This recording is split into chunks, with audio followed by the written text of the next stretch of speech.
নমস্কার। ক্যালকাটা ডায়ালগস থেকে মনোজ দাসের প্রীতি ও শুভেচ্ছা নেবেন। আজকে আমাদের আলোচনার বিষয় যে একটি গভীর সংকট থেকে বাংলাদেশকে যেভাবে বাঁচালেন শেখ হাসিনা, সেই সংকট নিয়ে এবং শেখ হাসিনা কিভাবে বাঁচালেন বাংলাদেশকে, সেই বিষয়টা নিয়ে।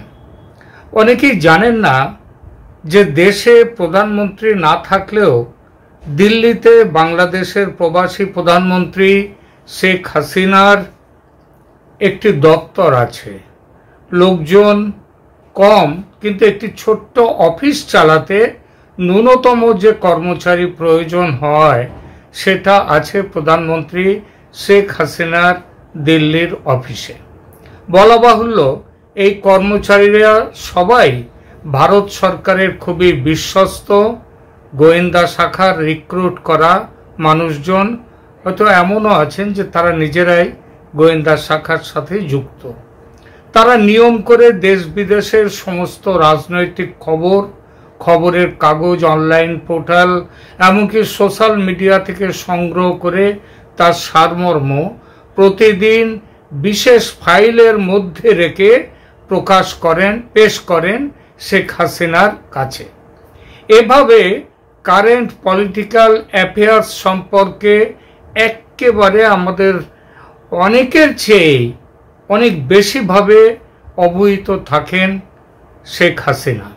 সেসব নিয়ে পৃথিবীর বিভিন্ন দেশে আওয়ামী লীগের যেসব শাখা বা সমর্থক বা শুভানুধ্যায়ী থাকেন তাদের সঙ্গে সম্পর্ক করেন, তাদের সঙ্গে সংবাদ আদান প্রদান করেন, প্রয়োজনে বিভিন্ন নির্দেশ দেন।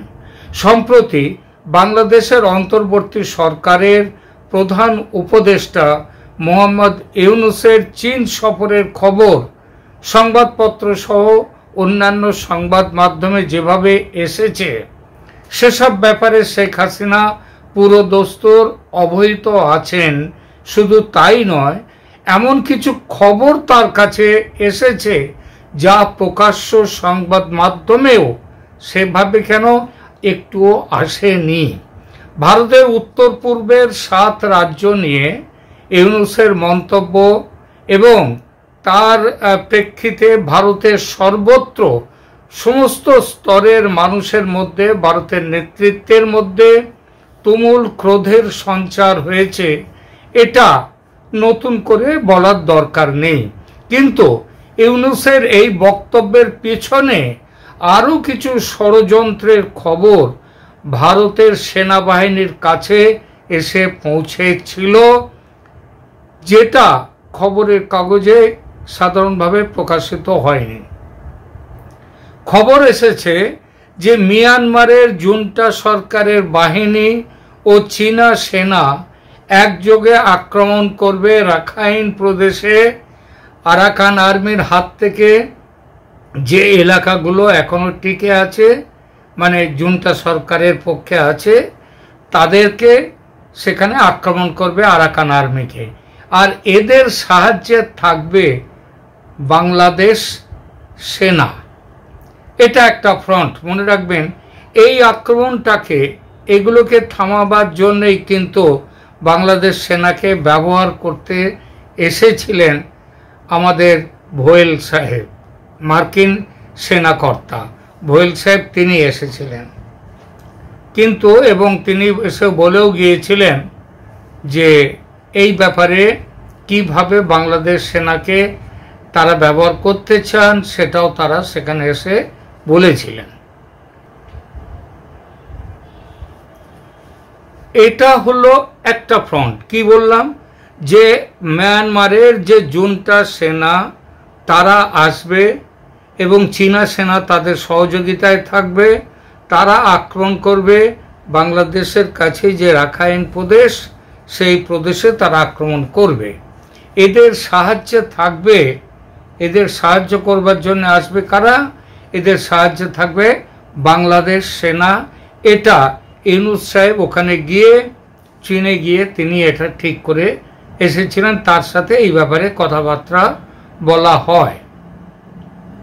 কিন্তু এই খবর পেয়ে এটা আর একদিকে, এটা হচ্ছে একটা ফ্রন্ট, আর একটা ফ্রন্ট খোলা হবে অরুণাচল প্রদেশ, সেই প্রদেশের সঙ্গে চীনের যে সীমান্ত, সেখান দিয়ে ঝটিতি আক্রমণে এগিয়ে আসবে চীনা বাহিনী, তাদেরও সাহায্য করবে বাংলাদেশের সেনাবাহিনী, যত না তার থেকে বেশি করবে বাংলাদেশের যে জঙ্গি বাহিনী তারা।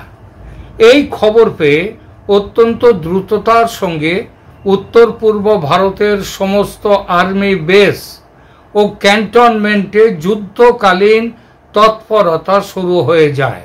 ভারতীয় সেনা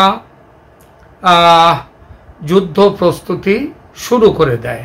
সরকারও সবুজ সংকেত দিয়ে দেয় যে চিকেন স্নেক নিয়ে বাংলাদেশের ইউনূস সরকারের এই যে ব্ল্যাকমেল, এটা চিরকালের জন্যে শেষ করে দেবে ভারত।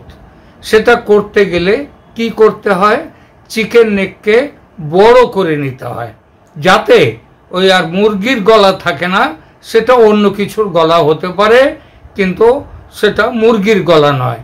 আর বড় করার একমাত্র পথ হলো ওই যে ঘাড়ের একদিকে থাকা নেপাল আর একদিকে থাকা বাংলাদেশের জায়গা, হয় দুটোরই জায়গা, নইলে দুটোর মধ্যে কোনো একটার জায়গা দখল করতে হবে। নেপাল আপাতত হিসাবের বাইরে, সুতরাং দখল করতে হলে বাংলাদেশ দখল করতে হবে, এবং বাংলাদেশের রংপুর এবং তার আশেপাশের আরও কিছু জায়গা। ইতিমধ্যে বিপুল টাকার টোপ খেয়ে মংলা বন্দর এলাকার বিরাট পরিমাণ জমি সমেত এই বন্দরটি তার ডেভেলপমেন্টের জন্য চীনের হাতে তুলে দেওয়ার কথা পাকা করে ফেলেছেন ইউনূস। চুক্তি সই হওয়া কেবল বাকি, এবং এটা করা হচ্ছে একটাই কারণে, যেভাবে ঋণের টোপ দিয়ে চীন সারা পৃথিবীতে বিভিন্ন বন্দর তারা কিনে নিয়েছে। আমাদের বাড়ির কাছে শ্রীলঙ্কায় হাম্বানটোটা বন্দরের কথা আপনাদের মনে আছে। এরকম পৃথিবীর জায়গা, এমনকি ইউরোপের গ্রিসের একটি বন্দর, আফ্রিকার বন্দর, এই সমস্তগুলো এরকম বহু বন্দর তারা ওই একই টোপ দিয়ে, ঋণের টোপ দিয়ে কিনে রেখে দিয়েছে দীর্ঘমেয়াদী লিজ, এবং সেখানে চীনারা তাদের নিজেদের গ্রাম বসাচ্ছে, সৈন্য আনছে। আমাদের পাকিস্তানের গদার বন্দরেরও এই একই হাল। এবং এটা যদি, এই চুক্তি যদি সই হয়ে যায় মংলা বন্দরের ক্ষেত্রে, সেইটা হওয়াই শুধু বাকি, তাহলে এটা করলে ভারতের সর্বনাশ। সুতরাং এবার বাংলাদেশকে শিক্ষা দিতে হবে, এটা ঠিক করে নিল ভারত। ভারত তৈরি, এরই মধ্যে এসে গেল ব্যাংককে বিমস্টেক সামিট। দুদিনের বৈঠক শেষ হলেই দু একদিনের মধ্যেই ঝাঁপাবে ভারত।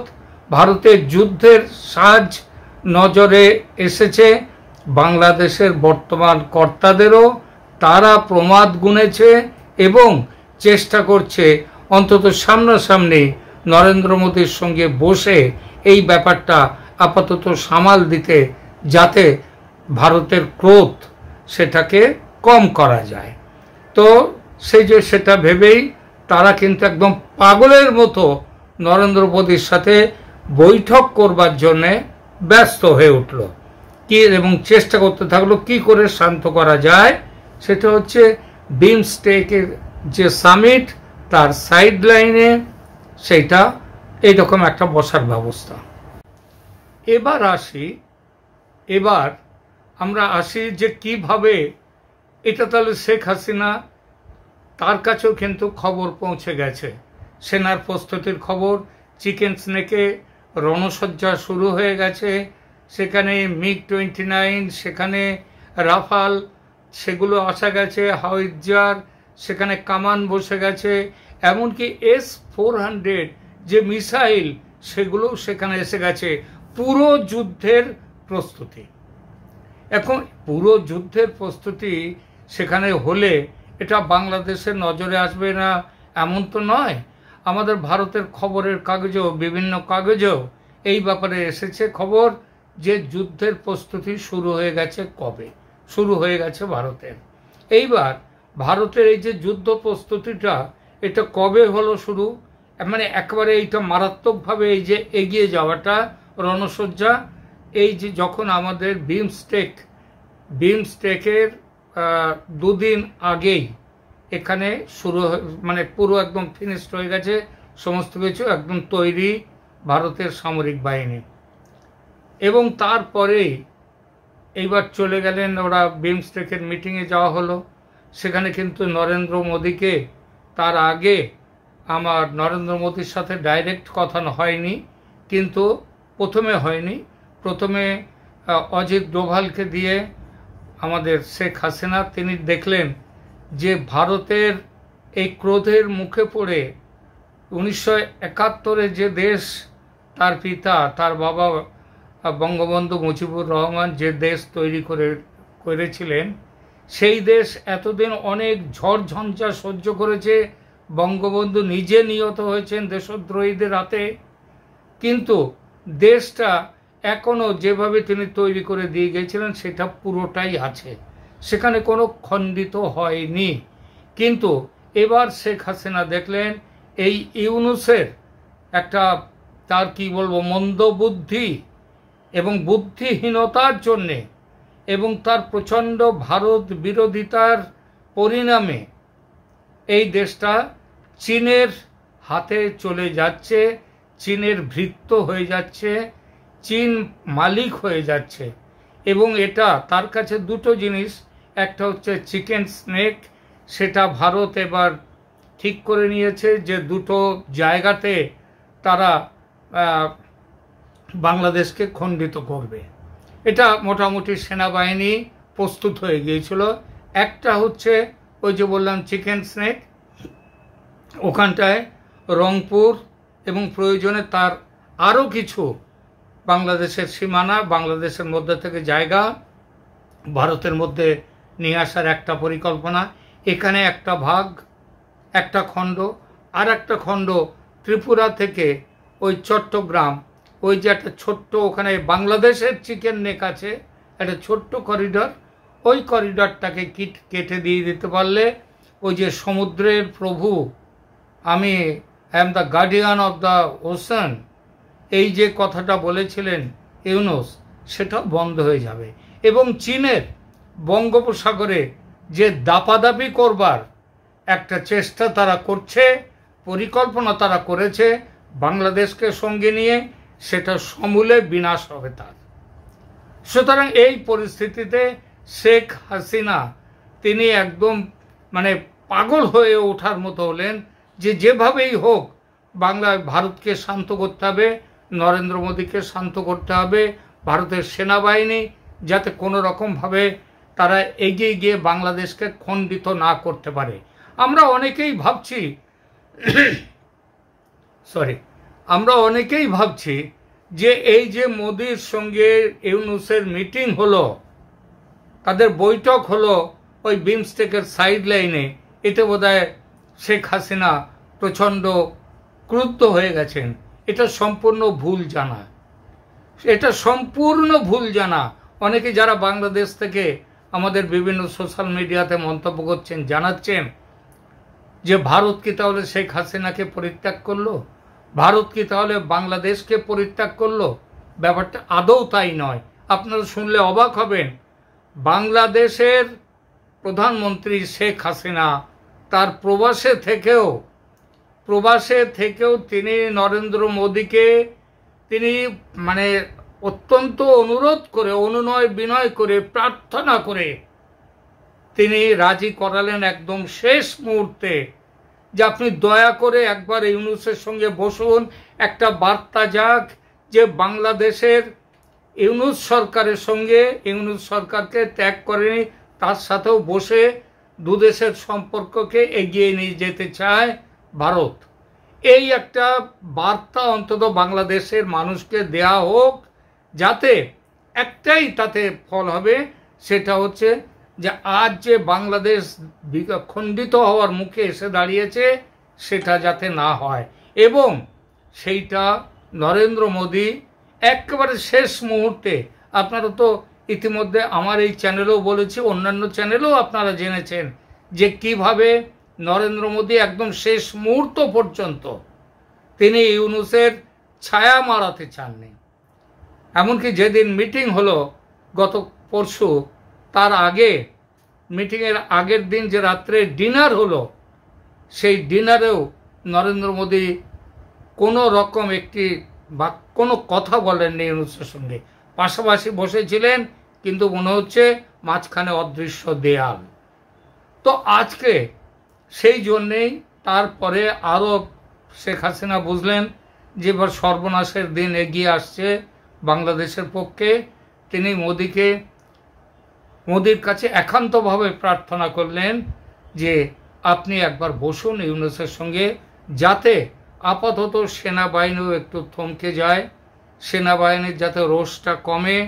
ভারত যেভাবে বাংলাদেশের ওপরে ভারতের সেনাবাহিনী ঝাঁপিয়ে পড়ে একটা শিক্ষা দিতে গিয়েছে, সেই শিক্ষাটা দেওয়ার হাত থেকে আপাতত ভারত পিছিয়ে এসেছে।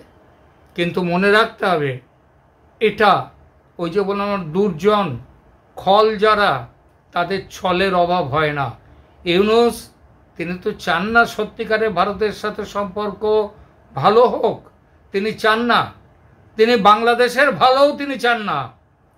তিনি চান বাংলাদেশ ভারতের মধ্যে একটা কি বলবো সম্পর্কটা একটা ভয়ঙ্কর খারাপ জায়গায় নিয়ে গিয়ে বাংলাদেশকে শেষ করে বিনিময়ে চীনের কাছ থেকে প্রচুর টাকা খেয়ে তিনি এবং তার দলবল চলে যাবেন বিদেশে। তারপর সেখানে গিয়ে আনন্দে থাকবেন তারা। বাংলাদেশ যদি মরে তাতে তা কার কি। আপাতত এইভাবে শেখ হাসিনা বাংলাদেশকে বাঁচালেন।